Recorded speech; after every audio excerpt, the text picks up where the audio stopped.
Welcome to Mafia True Crime Stories, where every silence hides a secret. Here, we don't glorify crime, we unmask it. Every episode takes you deep into the minds of real gangsters, men who built empires on loyalty, fear, and fate, and lost it all the same way. From quiet dons to ruthless street legends, you'll hear stories told not with noise, but with truth, tension, and that still moment right before the gunshot. So, pour yourself a drink, dim the lights, and step into the world where every whisper could be your last. And hey, before we begin, if you love true crime told with calm and depth, please hit that subscribe button and help this channel reach 1,000 subscribers. Your support keeps these untold stories alive. They said he looked normal, polite, soft-spoken, the kind of man who'd help you carry groceries. But behind that easy smile was something else entirely, something America didn't see until it was far too late. Before we begin, don't forget to like, comment, and subscribe for more true crime stories that explore what happens when the human mind turns dark. It was a cold morning outside a courthouse, cameras clicking, reporters whispering his name. He adjusted his tie, flashed a quick half-smile, and asked the nearby deputy, almost joking, "How's my angle? Do I look all right?" He loved the attention, the confusion in people's eyes.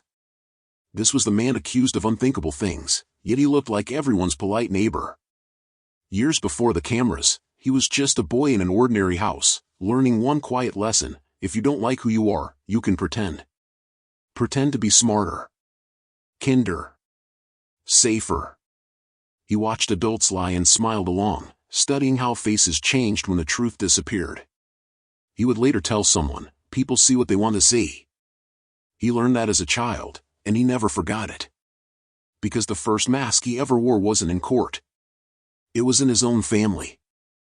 Before he was the man in the suit, he was just a quiet boy in a small, ordinary house where the curtains always seemed half-closed.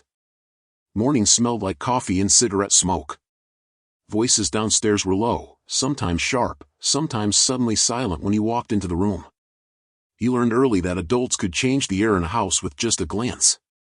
He also learned that no one liked too many questions. He was told one thing about who he was, then overheard another. A family friend was really something else. A cousin seemed too nervous around him.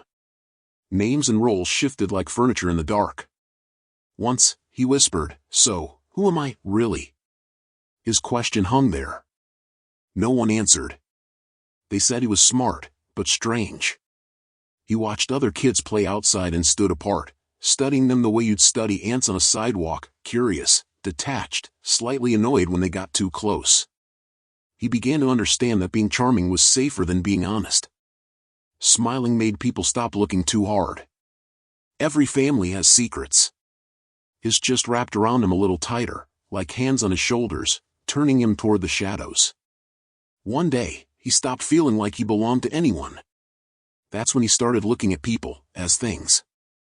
By his late teens, the world saw a polite young man with neat hair and careful manners, the kind you'd trust to walk your sister home at night. He walked through campuses and city streets like a quiet observer, eyes drifting over faces, bodies, movements.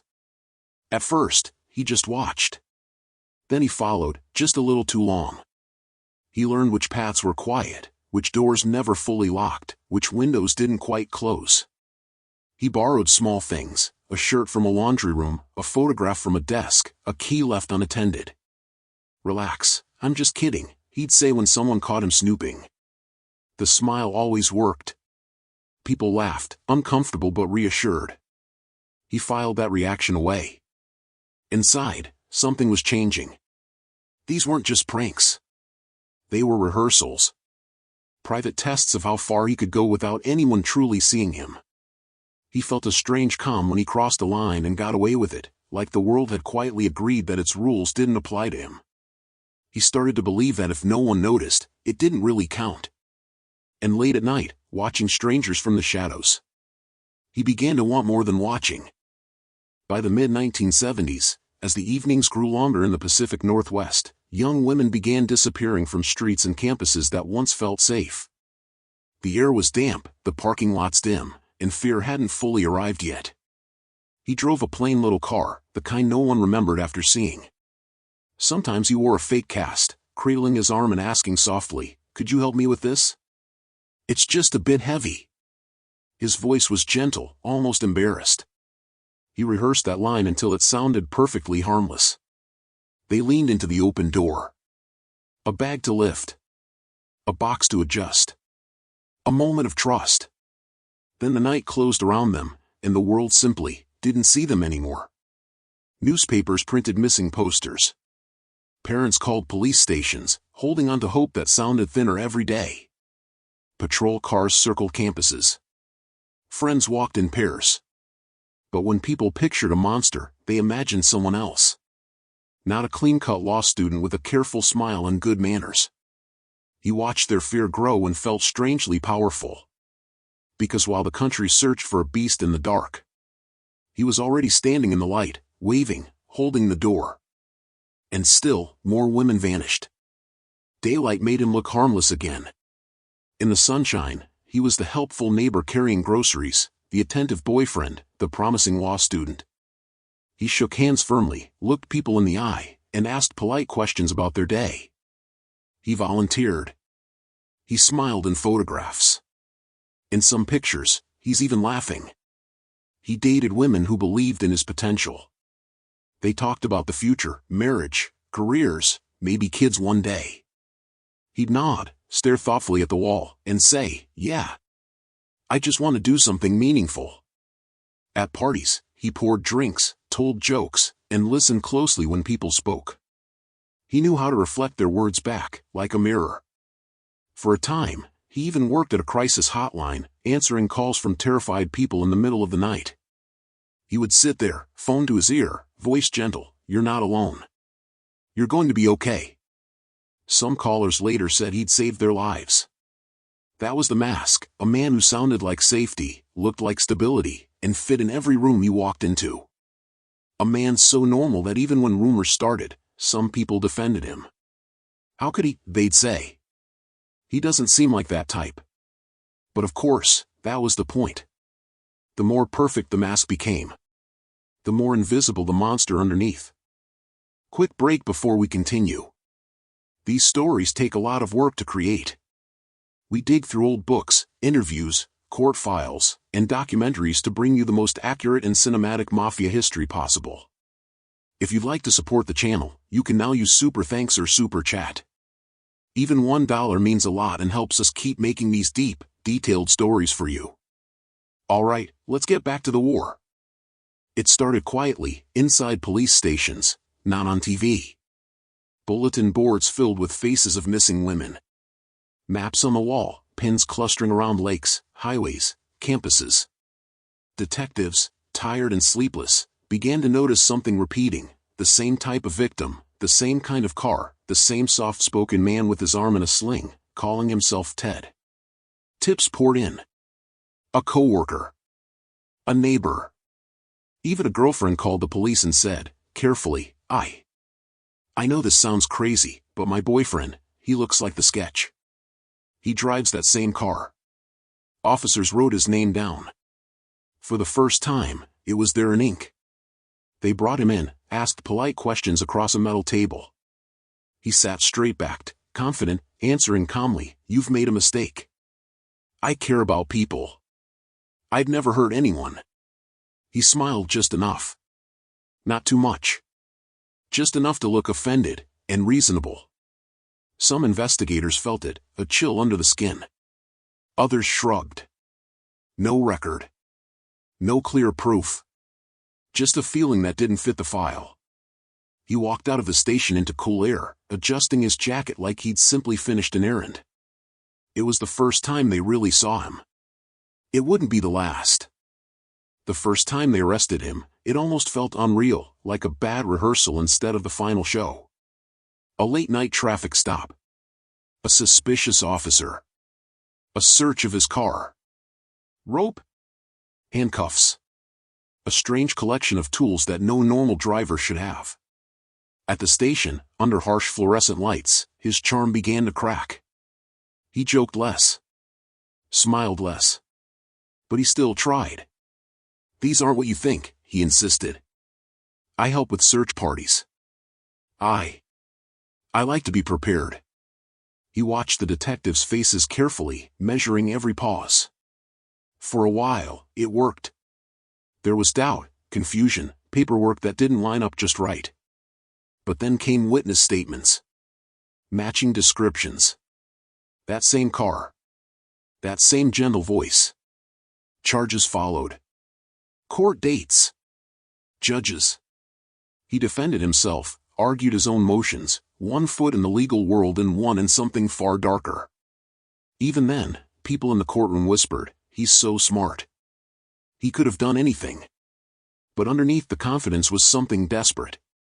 A man who believed rules were puzzles and locks were just invitations. He was finally behind bars. Yet somehow, in his mind, the game wasn't over. Not even close. The courtroom became his new stage. Cameras rolled. Artists sketched his profile. Reporters described his expressions in evening broadcasts. He arrived in a suit, hair parted neatly, carrying notepads and legal documents, as if he were just another lawyer, rather than the accused at the center of a nightmare. He insisted on representing himself. "No one knows my case better than I do," he said, almost proudly. He questioned witnesses, argued with prosecutors, and occasionally turned to the jury with that same composed, almost professorial tone. "Ladies and gentlemen, you're being misled." Some observers felt strangely drawn to him.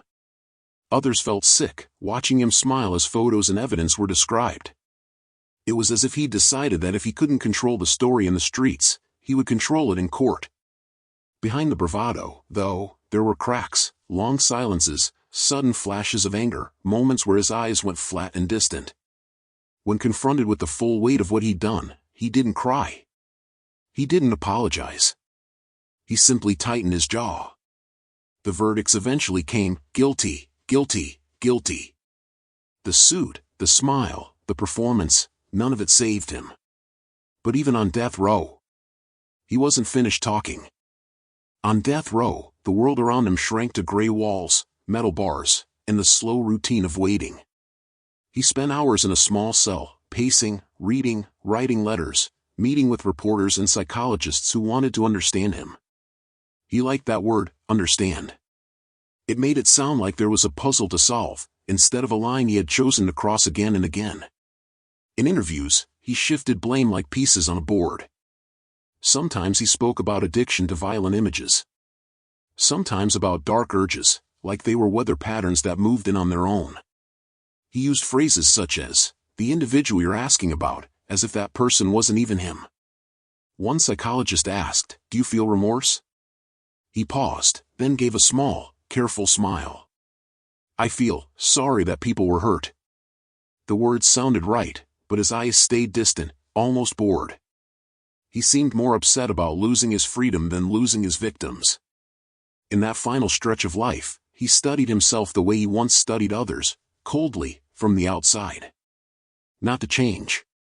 Just to see how long the world would keep listening. To a man who'd already stopped feeling. Years later, his story still lingers like a warning whispered at night. He forced America to face a hard truth: a killer doesn't always look like a monster. Sometimes he looks like a law student. A boyfriend. A neighbor who smiles and holds the door open.